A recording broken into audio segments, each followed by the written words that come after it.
katika Ocean Week. Wewe kama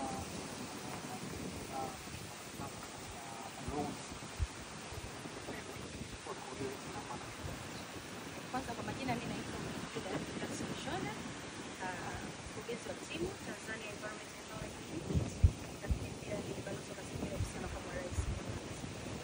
Wiki hii ni muhimu sana na Watanzania kwa ujumla, kwa sababu ni wiki ambayo inatuunganisha wadau mbalimbali, wataalamu na wakuu mbalimbali ambao wako nchini kwa ajili ya kujadili kwa hiyo mimi naona kwa upande wetu fursa, ni wakati mzuri wa kubadilishana mawazo, lakini ni fursa pia kushare yale ambayo tunayofanya nchini kila siku, lakini pia kujua mbinu mpya na njia mbadala ya kuendeleza ambayo tunayafanya ili kuokoa kizazi cha leo na kesho. Bahari ni sehemu muhimu sana kwa maisha yetu, na hapa Tanzania kuna namba kubwa ya watu wanaotegemea milioni.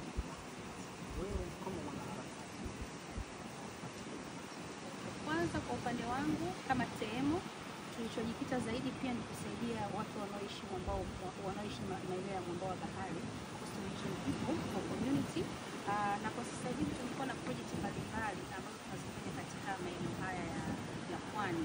Tumefanya project mapya Pemba, Mtwara, Lindi na maeneo mengine ya upande ili kuhamasisha wananchi kuelewa namna ambavyo wanatakiwa waitumie bahari, kwa maana ya kwamba watu wale wanategemea bahari kwa kipato, especially kwenye upandaji wa mwani, lakini pia wanatumia bahari kwenye swala la uvuvi.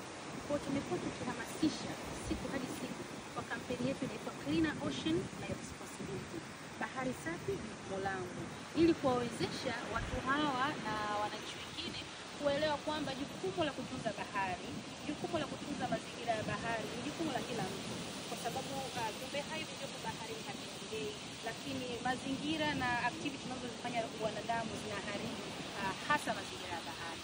Kwa kama sehemu tumekuwa tukihamasisha kwa namna tofauti kuhakikisha kwamba kila Mtanzania, kila mwananchi, kila mmoja ashiriki kutunza bahari. Ndio maana tunaita Cleaner Ocean My Responsibility.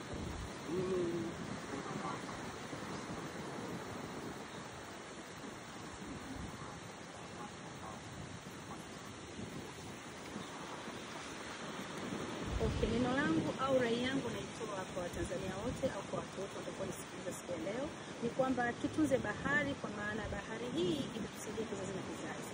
Kwa hiyo ninaomba Watanzania wote tushirikiane kwenye swala hili, hasa kuepusha uchafuzi wa mazingira kwa kumwaga plastiki sehemu mbalimbali, kuchafua mazingira, kwa sababu moja ya kitu ambacho tunakutana nacho kwenye upande wa bahari ni plastiki. Kwa hiyo plastiki imekuwa ni threat kubwa sana kwetu, na pia ninawaomba wadau mbalimbali waunge jitihada tunazozifanya. Kama kwa sasa sisi tunaungwa jitihada zetu na si Mwani, wamekuwa wakishirikiana nyingi sana kusaidia kusapoti. Basi wadau mbalimbali pia waendelee kusapoti.